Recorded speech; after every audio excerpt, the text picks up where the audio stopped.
Good morning, everybody. It has been way too long. It is Tuesday morning, and I wanted to give you an update on what I was doing and where I'm going from here.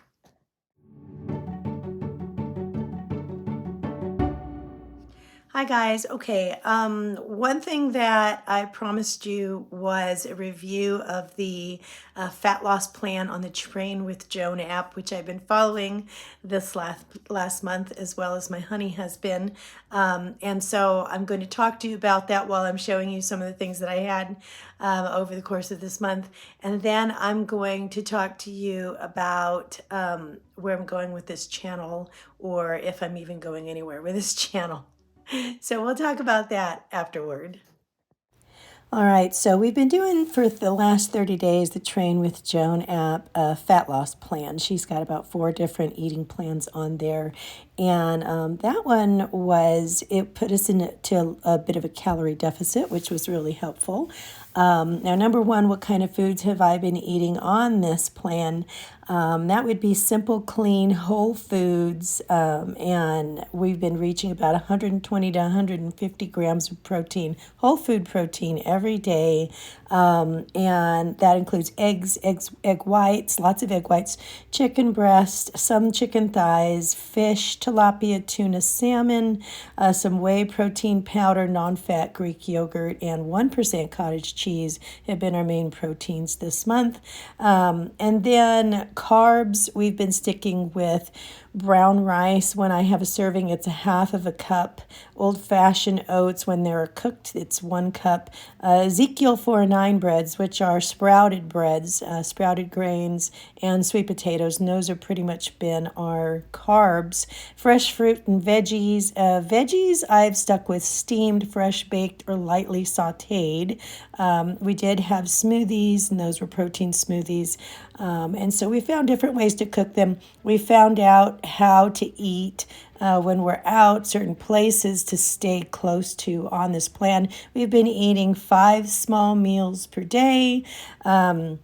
Number 2, have I had cravings for other things, more processed foods? Yes, at the beginning for the first 2 weeks, I've really missed it, but eventually my taste and my taste buds eventually began to feel, they reset, and I began to feel more comfortable and crave even whole, less complicated foods.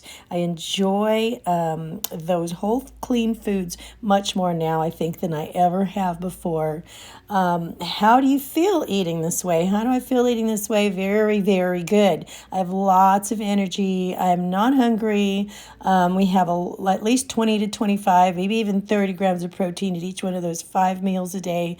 So I'm never hungry. I have lots of fiber. I never have any heartburn or indigestion. It's really taught me to keep all of my macros in sync to where I need to be, and no matter where I'm eating. Number 4, I'd say, the question, do you think you'll continue to eat this way? Pretty much. I think we've learned a lot about the necessary macros that we need to help us achieve more health and fitness goals, and it's given us the tools to move forward while maybe being more creative with our own menu. And I'm looking forward to that. I've lost about 5 pounds. Honey lost about 8 pounds in almost 4 weeks, and I think that's a pretty healthy weight loss. So to wrap it up, I do recommend the Train with Joan app, not just for the fitness portion of it, but I think they do a really wonderful job on providing all these different meal plans to meet these different goals. They're very simple. All the work's done for you. It's easy to follow, and you just pick one and go with it. Now, I think, was probably one of the most difficult ones, the fat loss plan, because it really is very disciplined. But the work was done for me, and if I could, I ended up learning the recipes and just using them over and over and over again. And one of the reasons why I wasn't checking in was, number 1, I'll talk to you about it. It's just been a very, very busy month. But the other reason was because I was having the same things over and over again, and I didn't want to be monotonous and show you again, I'm having the same thing or the same one of 3 breakfasts, that I normally have.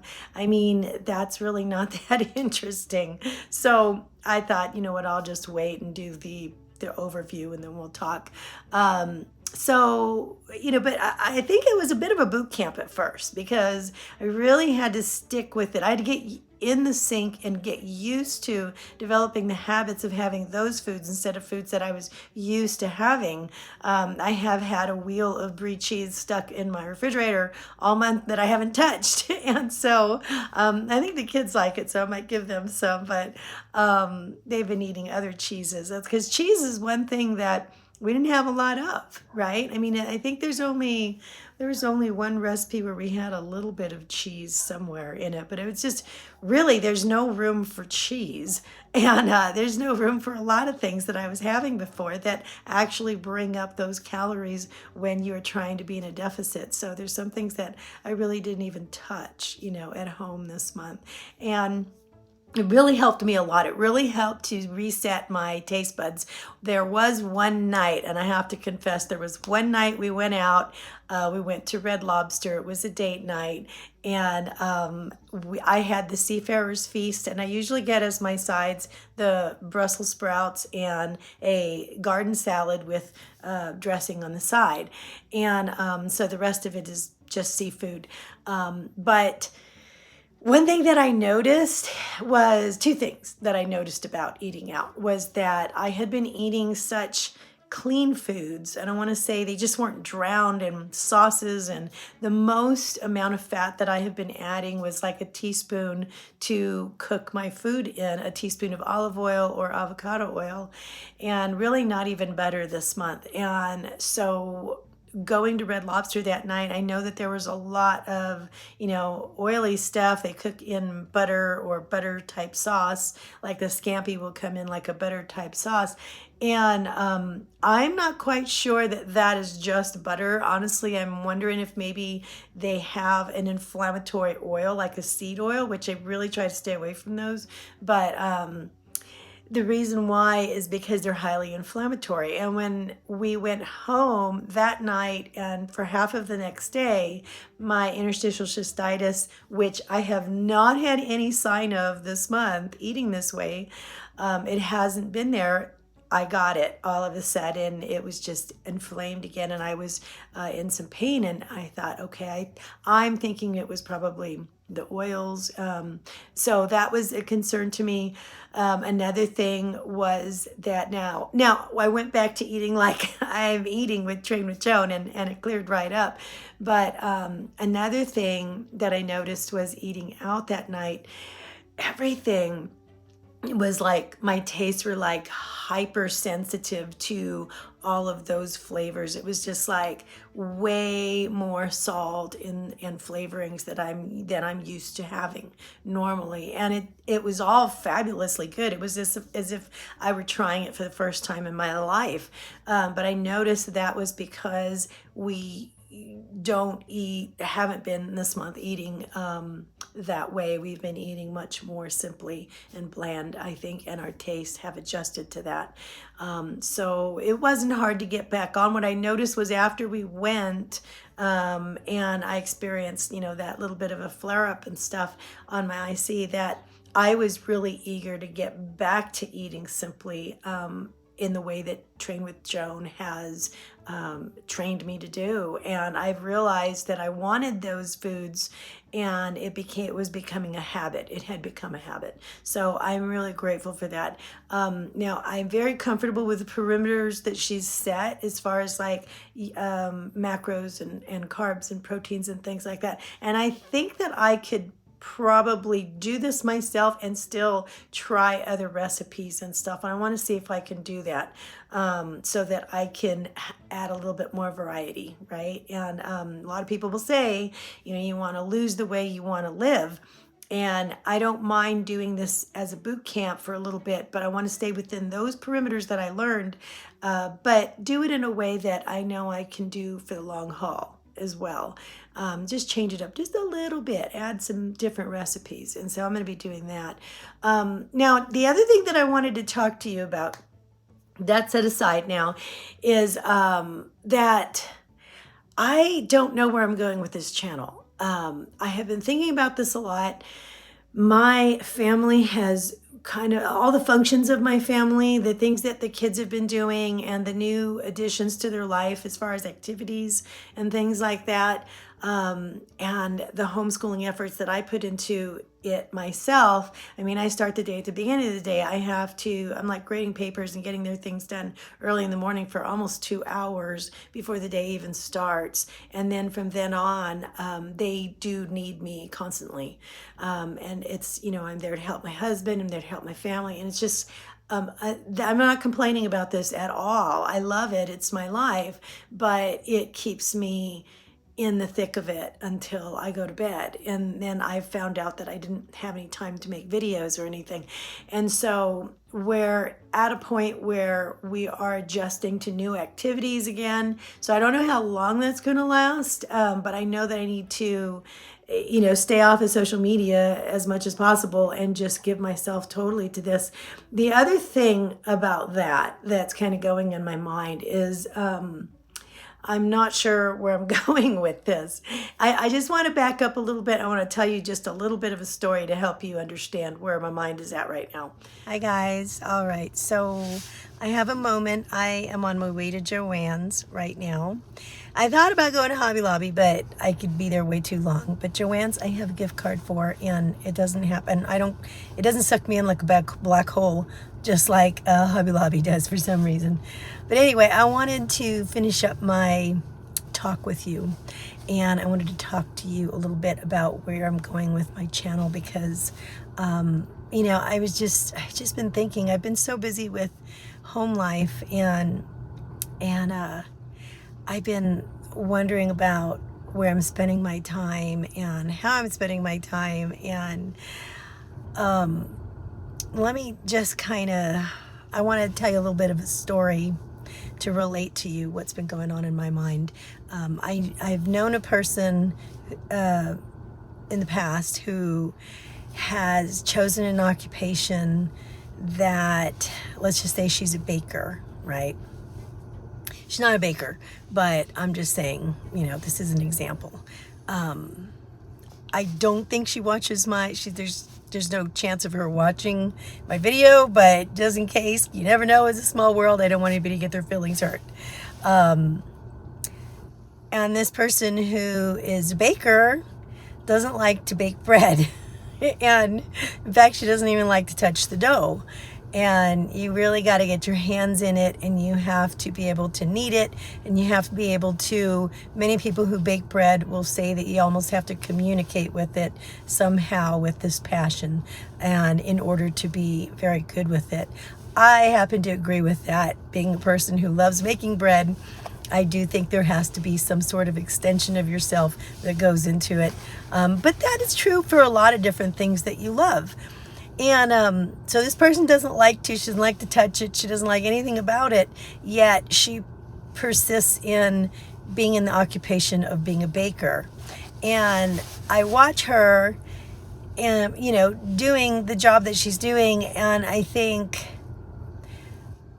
she's probably so much gifted in another place if she were to just take her talents, because so many of us are multi-talented in so many ways, but we don't really spend time to figure out what those ways are, or we don't give enough attention to those ways, and we spend our time instead giving more of the attention to something that we know that we really don't have a passion for, or we don't really have a talent for.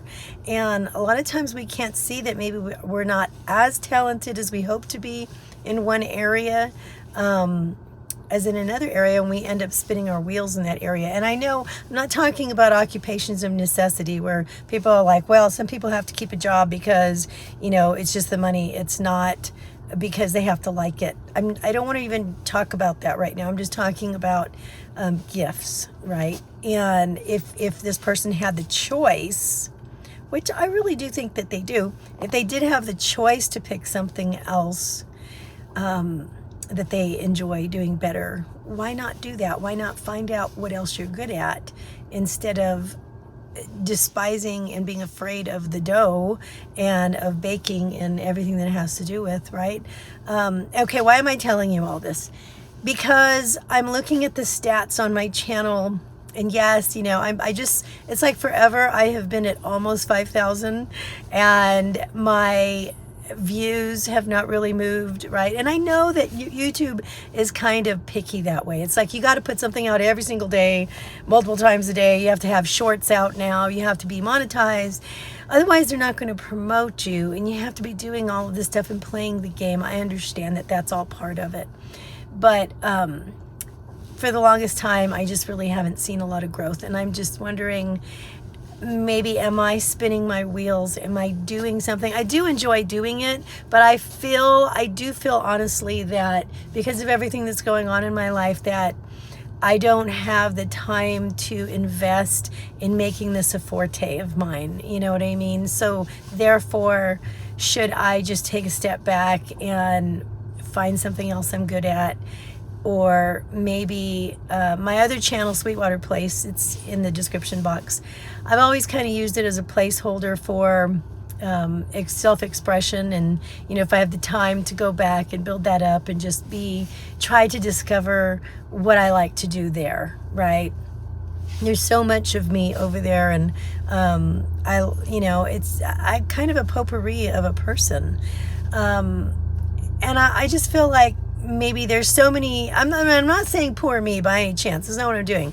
I just want to look at myself and do some self-reflection and go, I want to be the best and do the best that I can at what I'm doing. And I just don't know if Cat on Point is it. I don't really feel like it is. I am so grateful for those of you who have been with me all of this time, even though I was like, from my Vegas Fruity days, that was my old name. And I used to be 100% plant-based back then, which I'm no longer now. But then I got into Weight Watchers, and I changed my name to Cat on Point. And not because I was like counting points, but because I wanted to be on point no matter what I was doing. And that's really where that name came from. And now I'm just going, if I were to do I have not been able to do Cat on Point this year like I wanted to. And maybe that's because it's not coming natural to me. You know what I mean? Maybe that's why it's not my forte, because maybe it's just not that thing that I do really, really well. So I'm kind of going, maybe I should just step back for a bit and sort it out, see where it goes. That would lead me to spend a little more time on Sweetwater Place. So that's where I'm at. That's why I think I'm just going to kind of like step back for a while and try to figure it out, and see what else I'm good at. All right, guys. It's been a really wonderful month. And I've made some really good friends here that I would really miss not checking in with once in a while. So I may be back once in a while. But I'll let you know either way. But anyway, I just wanted to open up my head and let you see what was swirling around in my brain lately. And I wanted to check in with you guys. So I hope you're doing well, and I hope you have a marvelous Tuesday. I will talk to you another time. All right. God bless you. Bye.